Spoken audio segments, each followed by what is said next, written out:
Bom dia a todos. Não sei, está tudo bem em relação ao som? Está dando para ouvir?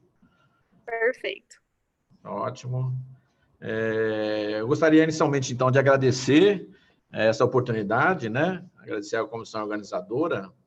E essa apresentação me coube esse tema, a atuação médica em geriatria e gerontologia nos cuidados paliativos. Como o tempo é curto, vamos em frente, então, né? Deixa eu só botar aqui a ponteira, consigo botar a ponteira aqui, um minutinho só.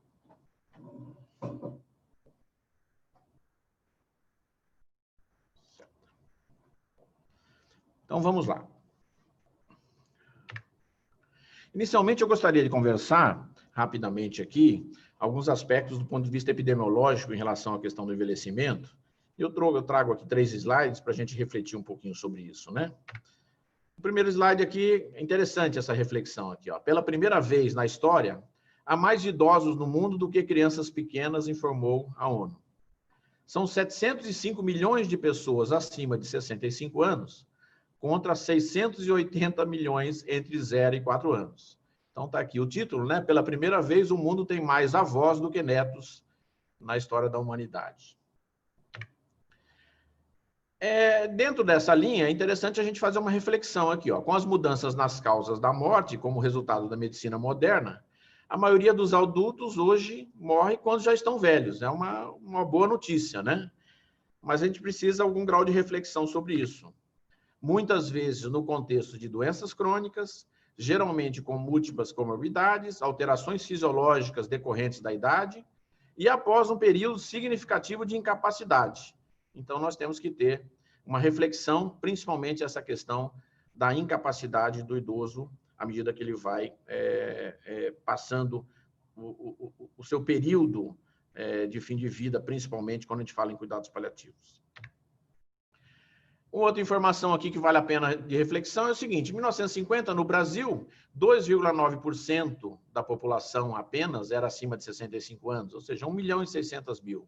Em 2018, 19,2% acima de 65 anos, 19.200.000 idosos acima de 65. Então, a gente tem aqui uma responsabilidade bastante grande, né, como profissional de saúde e dentro desse contexto.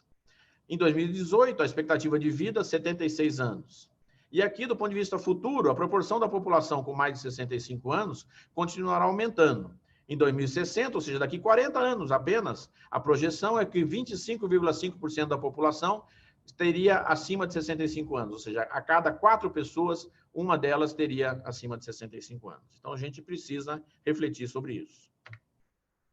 Uma outra informação que eu gostaria de trazer, né, aqui com pessoas acima de 60 anos, é uma publicação também de Brasil, de 88 a 95, foi avaliada em 2 faixas, né, e de 96 a 2013, a mortalidade é relacionada a essas 3 faixas. Olha o que eu trouxe aqui, principalmente por causa dessa informação, né? Ou seja, a mortalidade até 95 era 31% com 80 anos ou mais e aumenta para 39% em 2013, né? Chama atenção, aqui é o 100%, tanto um quanto o outro, né? Chama atenção o aumento da mortalidade cada vez mais em pacientes mais idosos, né? O que é uma boa notícia, mas tem que ser considerado dentro de um contexto mais amplo, como a gente vai comentar nos próximos slides. O doutor Alexandre, né, já fez uma grande apresentação, uma brilhante apresentação, então fica muito mais fácil de eu conversar aqui sobre o cuidado paliativo. Em alguns aspectos a gente vai acabar repetindo, e é sempre bom que repita, porque ajuda a todo mundo a entender um pouquinho mais os conceitos, né? Então, eu trago aqui a definição de cuidados paliativos, eu separo aqui em alguns itens, e aqui eu trago da CAPC 2018, da Organização Mundial de Saúde. Então, vamos lá.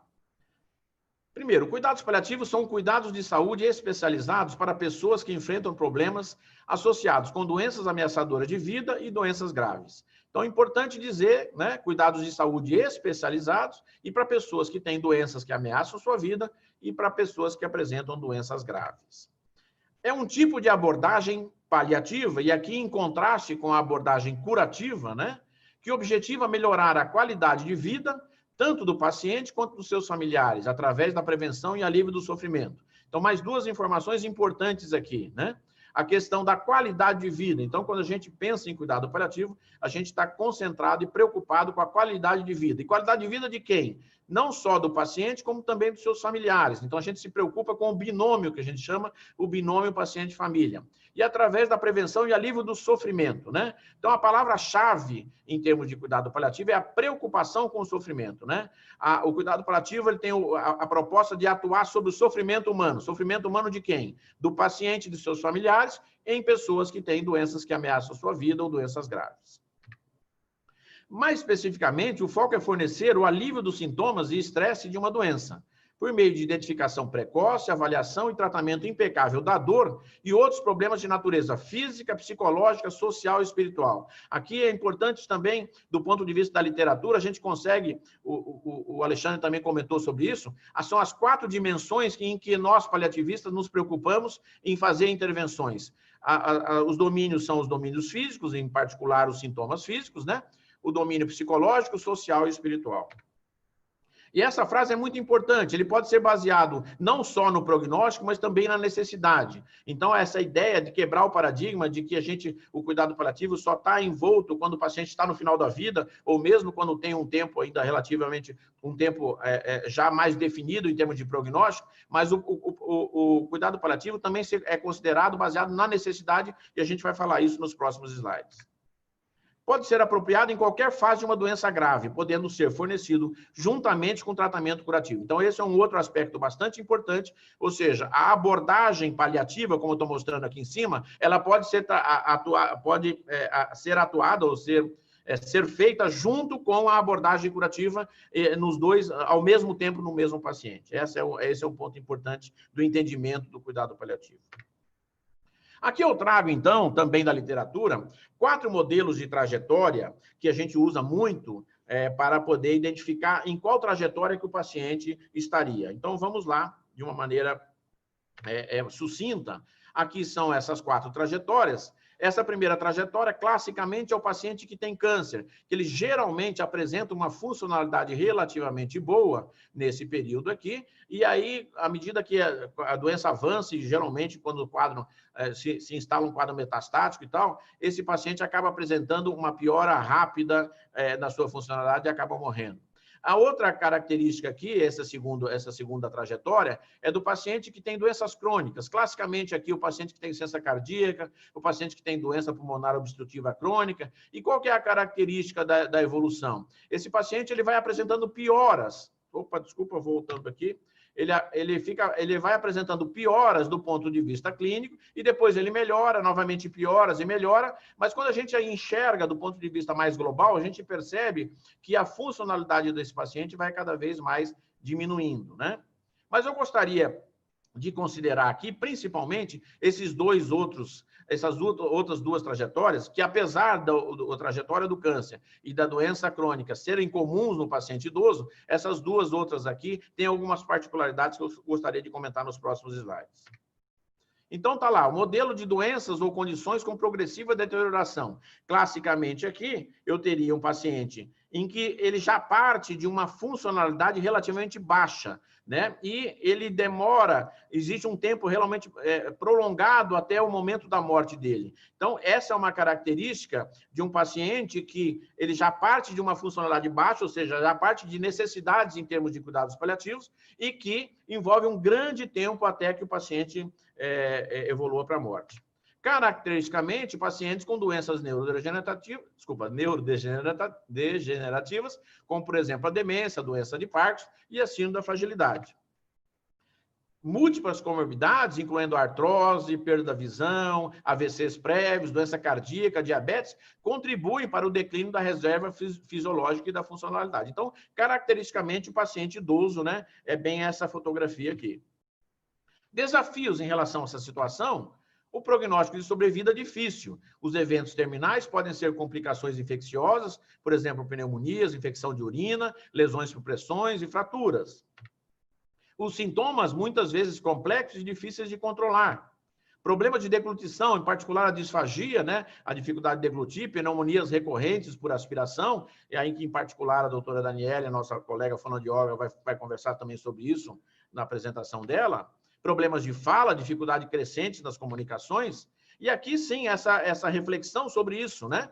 A avaliação da balança que existe entre os relativamente poucos benefícios e os muitos danos dos tratamentos, procedimentos e assim por diante, né?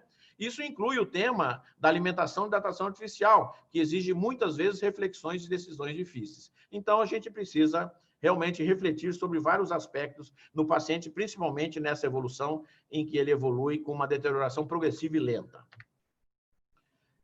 Dentro dessa linha, existe agora uma outra trajetória, que é a quarta trajetória, que caracteristicamente é o paciente que apresentava uma função relativamente boa aqui, uma funcionalidade, e que ele faz um quadro agudo e apresenta uma piora rápida e abrupta. A partir daqui, ele vai ter uma evolução que a gente não sabe exatamente como vai ser, mas ele realmente parte, às vezes, para uma funcionalidade mais baixa em relação ao que estava, e muitas vezes também piorando novamente à medida que o tempo passa em termos de sua funcionalidade. Caracteristicamente, o paciente que tem AVC, né, ele estava relativamente bem, tem um quadro de acidente vascular cerebral. Um paciente, por exemplo, que tem um quadro de uma parada cardiorrespiratória, desenvolve uma encefalopatia hipóxico-isquêmica, um paciente que tem um traumatismo crânioencefálico. A morte pode ocorrer na fase aguda, logo já aqui, né, como resultado de injúria cerebral e de complicações. Mas os pacientes podem evoluir para incapacidades importantes. Eu estou dando um exemplo aqui, por exemplo, da questão do estado vegetativo persistente. Então, são situações delicadas também e situações muito comuns no idoso. Desafios, praticamente, novamente, a questão do prognóstico. Desafiador, dadas as incertezas em predizer resultados neurológicos, assim como o tempo requerido para uma recuperação ótima, algumas vezes meses. Ou seja, a partir desse quadro agudo aqui, como é que esse paciente vai evoluir? Né? Ele vai apresentar uma piora e vai morrer rápido, ele vai apresentar uma sequela importante. Então, são situações bastante delicadas do ponto de vista do quadro, da trajetória da condição e como é que o paciente vai estar após o quadro agudo.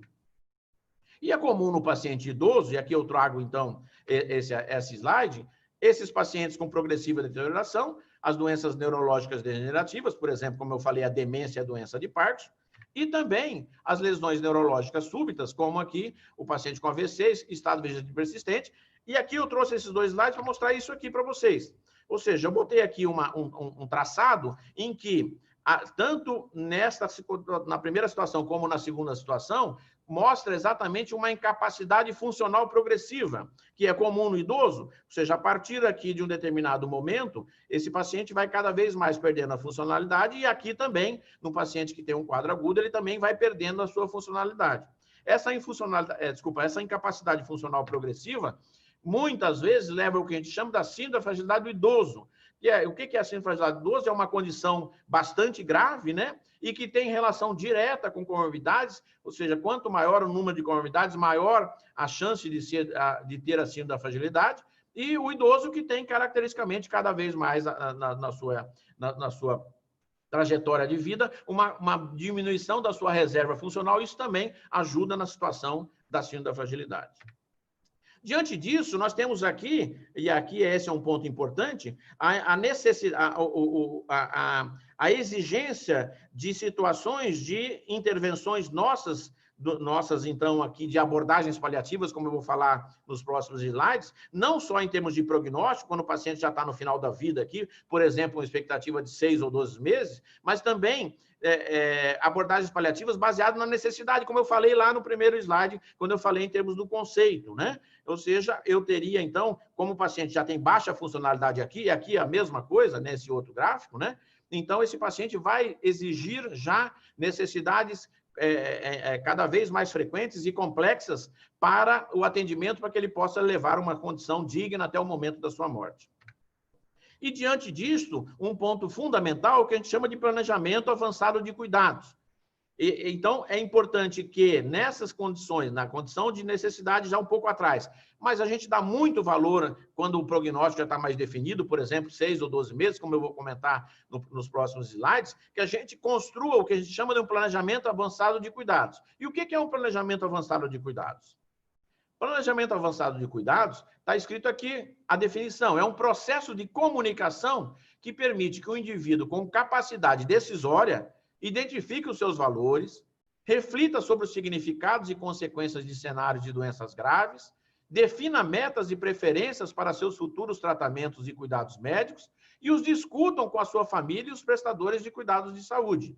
Então, está aqui a importância da gente construir um planejamento avançado de cuidados.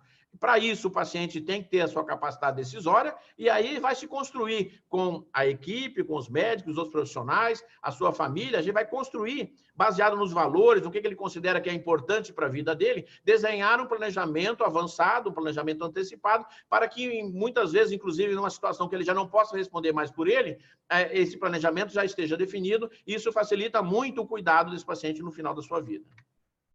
O tempo e a natureza do PAC podem variar dependendo se uma pessoa é saudável e, principalmente aqui, se ela tem uma doença crônica leve a moderada, que muitas vezes está amarrado, então, na questão da necessidade, ou se tem uma doença avançada com risco de vida e é provável que morra nos próximos 12 meses. O planejamento avançado de cuidados pode incluir a conclusão de uma diretiva antecipada de vontade. Se tiver tempo, a gente vai aí nas perguntas conversar um pouco sobre isso. E aí a gente traz um conceito muito importante na literatura, que é o conceito de abordagem paliativa. Vamos entender um pouquinho mais essa questão.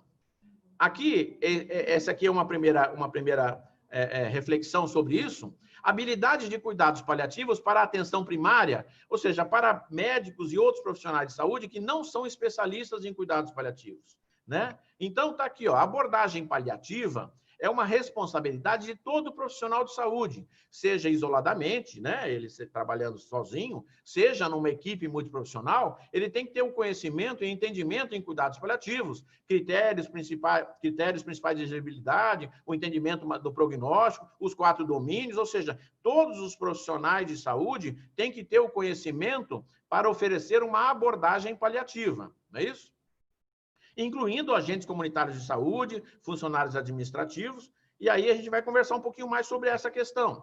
E essa é uma publicação bastante interessante que ajuda a entender um pouco essa questão da abordagem paliativa. É uma publicação de 2013, numa revista bastante conhecida, New England, né? Que mostra aqui o seguinte: habilidades em cuidados paliativos para médicos não paliativistas e habilidades de cuidados paliativos para médicos paliativistas. E ele aqui, nós não temos tempo de entrar em detalhes, mas o que interessa aqui são esses 4 pontos, ou seja, a dimensão física, a preocupação com sofrimentos físicos, ou, na verdade, com sintomas físicos, e as outras 3 dimensões, a dimensão psicológica, social e espiritual do cuidado, considerando exatamente como eu falei lá no slide da definição, os 4 pontos, os 4 domínios que são importantes, e também 2 outros pontos muito importantes, a questão do conhecimento, da habilidade em comunicação e também a questão da coordenação do cuidado. Então, esses 4 pontos, essa aqui, são habilidades em cuidados paliativos para médicos não paliativistas e aqui habilidade em cuidados paliativos para médicos paliativistas. E, na verdade, da esquerda para a direita aqui, o que acontece é que a complexidade em relação a esses 4 domínios vai ficando cada vez maior e aí a necessidade de ter médicos paliativistas para quando aumenta a complexidade. E aqui, então, eu faço aqui uma separação, uma abordagem paliativa baseada nas necessidades, não que exista uma definição muito clara sobre isso, mas ajuda a gente a entender um pouco o que nós estamos falando.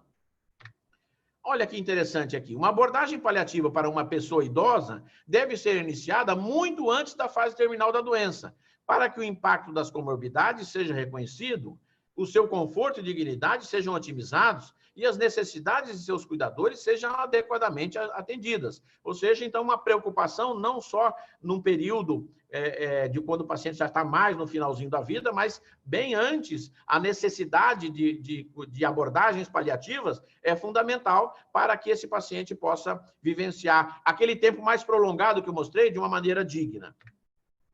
E aqui a transição do cuidado paliativo, estou colocando novamente a transição, de baseada nas necessidades para baseada no prognóstico.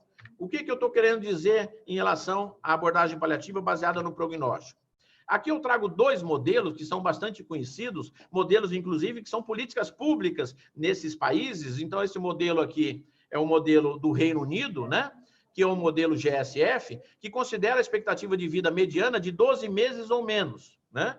Existe um outro modelo também, que é o modelo nos Estados Unidos, chamado modelo hospice, que considera uma expectativa mediana de 6 meses ou menos, ou seja, da pessoa morrer, no caso do modelo hospice, com 6 meses, uma expectativa de 6 meses, e no modelo do GSF, o modelo de 12 meses. Então, já existem protocolos, já existem bastante informações na literatura definindo e conseguindo identificar o paciente que estaria nessa faixa, que é o que eu trago aqui nesses 2 slides. Então, o modelo dos Estados Unidos aqui de 6 meses e o modelo do GSF, e aqui eu ponho em amarelo, em particular, os pacientes comuns, situações e patologias no paciente idoso, por exemplo, aqui demência por doença de Alzheimer e outras condições que levam à demência, paciente com AVC ou coma, e aqui no modelo GSF, doenças neurológicas gerais, a doença de Parkinson, fragilidade, demência, AVC, ou seja, nós temos então, já, como eu falei, vários protocolos já definidos para dizer que um paciente teria uma expectativa de vida de 6 meses ou 12 meses.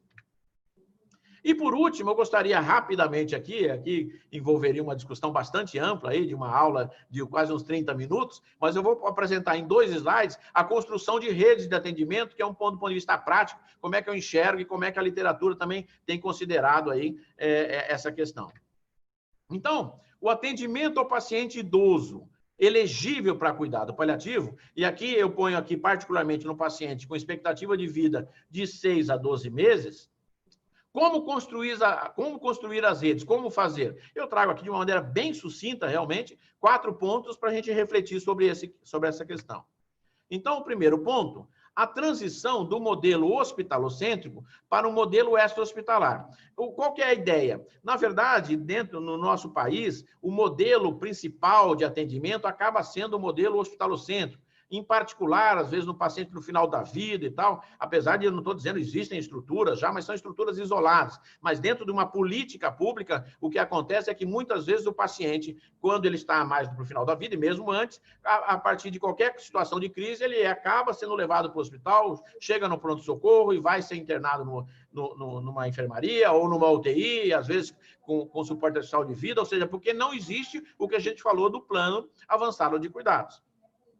Então, a construção de redes de atendimento ao idoso fora do hospital, né, no sistema público e privado, com os profissionais não especialistas em cuidados paliativos. Então, aqui a ideia de abordagens paliativas mesmo, né, de profissionais que não são especialistas em cuidados paliativos, considerando aí, a nível extra-hospitalar, o atendimento ambulatorial, né, o atendimento residencial, aí envolve os serviços de atendimento domiciliar, os SADs, os programas de saúde da família, instituições especiais, por exemplo, os institutos de longa permanência do idoso, e incluindo aqui os conceitos de coordenação do cuidado.